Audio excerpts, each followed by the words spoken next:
Pastor Praveen మృతి కేసులో ఎట్టకేలకు మిస్టరీ వీడింది. ప్రవీణ్ రోడ్డు ప్రమాదంలో మృతి చెందినట్లుగా ఏలూరు ఐజీ అశోక్ కుమార్ తెలిపారు. రాజమండ్రి ఎస్పీ కార్యాలయంలో ప్రవీణ్ మృతికి సంబంధించిన వివరాలను ఐజీ వెల్లడించారు. ప్రవీణ్ మద్యం మత్తులో తనకు తానే బైక్ స్కిడ్ అయి పడిపోవడంతో మృతి చెందాడని తెలిపారు. ఇది సెల్ఫ్ యాక్సిడెంట్ అని పేర్కొన్నారు. దీంతో ప్రవీణ్ మృతికి సంబంధించి అన్ని అనుమానాలు పటాపంచలయ్యాయి. 18 రోజుల పాటు అనేక కోణాల్లో ఈ కేసును తూర్పుగోదావరి జిల్లా పోలీసులు పూర్తి స్థాయిలో దర్యాప్తు చేశారు. దీనిపై మరింత సమాచారాన్ని మా తూర్పుగోదావరి జిల్లా ప్రతినిధి విజయకృష్ణ అందిస్తారు.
పాస్టర్ ప్రవీణ్ మృతి కేసుకు సంబంధించి ఈ రోజు తూర్పుగోదావరి జిల్లా పోలీసులు అయితే దీనికి ఒక ముగింపునైతే ఇవ్వడం జరిగింది.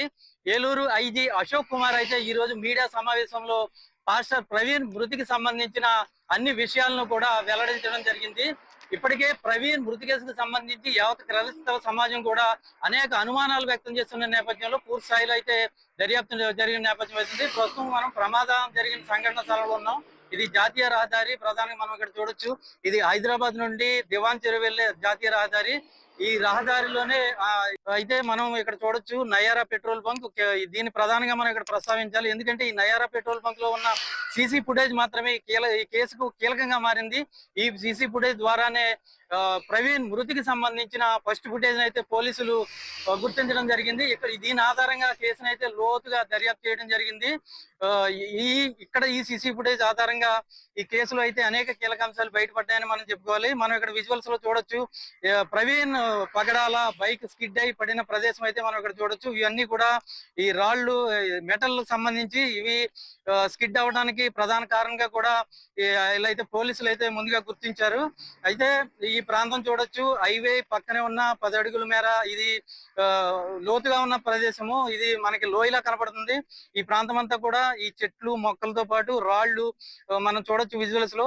ఇక్కడ ఈ రాళ్లలో ఆయన పడిపోవడం, ఆయన మీద బండి పడిపోవడంతో అప్పటికే ఈయన మద్యం సేవించి ఉన్నాడు. మద్యం సేవించి ఉండటం వల్లే ఆయన తిరిగి కోలుకోలేకపోయాడని కూడా పోలీసులు ఈ రోజు మీడియా సమావేశంలో చెప్పడం జరిగింది.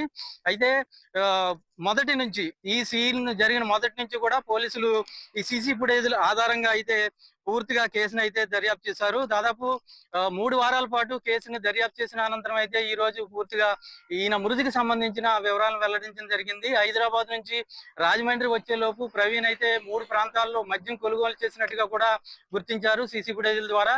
అనంతరం అలా యూపీఐ ద్వారా కూడా ట్రాన్సాక్షన్ జరిగినట్టుగా కూడా ఐజీ తెలపడం జరిగింది. ఇవన్నిటిని గుర్తించిన తర్వాత ఇది ఆయన డ్రంక్ అండ్ డ్రైవ్, ఆయన మద్యం సేవించడం ఉండడం వల్ల అయితే హైదరాబాద్ నుంచి ఈ రాజమండ్రి వరకు ఈయన సుదీర్ఘ ప్రయాణం చేయడం వల్ల కూడా ఈయన ఈ మృతికి కారణంగా ఆయన చెప్పడం జరిగింది.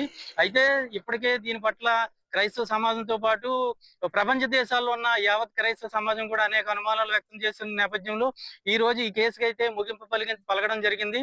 ఈ అనుమానాలన్నింటినీ కూడా ఈ రోజుతో తెరదించారు. పాస్టర్ ప్రవీణ్ మద్యం సేవించి ఉండడం వల్ల ఈ మద్యం మత్తులో ఆయన ఈ 3 చోట్ల ప్రమాదాలకు గురయ్యారు. ఆ ప్రమాదాలు జరిగిన నేపథ్యంలో ఆయన బైక్ లైట్ కూడా పోయింది. ఆయన కేవలం ఏదైతే సిగ్నల్ లైట్ ఉందో ఆ లైట్ బ్లింకర్ వేసుకుంటూ కూడా ఆయన జర్నీ చేసిన నేపథ్యం. ఆయన ఈ రాత్రి సమయం 11:20 సమయంలో ఈ ప్రమాదానికి గురై మరణించినట్టుగా కూడా ఐజీ అశోక్ కుమార్ తెలిపారు. ఇక్కడతో ఈ ఏదైతే సంచలనంగా మారిన పాస్టర్ ప్రవీణ్ మృతి కేసు ఇక్కడతో ఒక ముగింపు పలికింది. అదేవిధంగా ప్రతి ఒక్కరు కూడా ఇటువంటి విషయాలు అప్రమత్తంగా ఉండాలి. కొంత సమయంతో ఇటువంటి విషయాల్లో పోలీసులకు సహకరించాలి. సోషల్ మీడియా ద్వారా లేనిపోని అనుమానాలు, ఇది కుట్రకోణం, అటువంటి ఏదైతే ఈ 20 రోజులుగా జరిగిన విషయాలన్నీ కూడా ప్రస్తావించారు. అయితే మొత్తంగా చూసుకుంటే ఈ కేసుకు అయితే ఒక ముగింపునైతే పలకడం జరిగింది. ఇది కేవలం ఆయన వ్యక్తిగతంగానే ఆయన సెల్ఫ్ యాక్సిడెంట్ గా పోలీసులు ధృవీకరించారు. ఇది పాస్టర్ ప్రవీణ్ మృతి కేసుకు సంబంధించిన పూర్తి సమాచారం. విజయకృష్ణ, తూర్పుగోదావరి జిల్లా 6 టీవీ.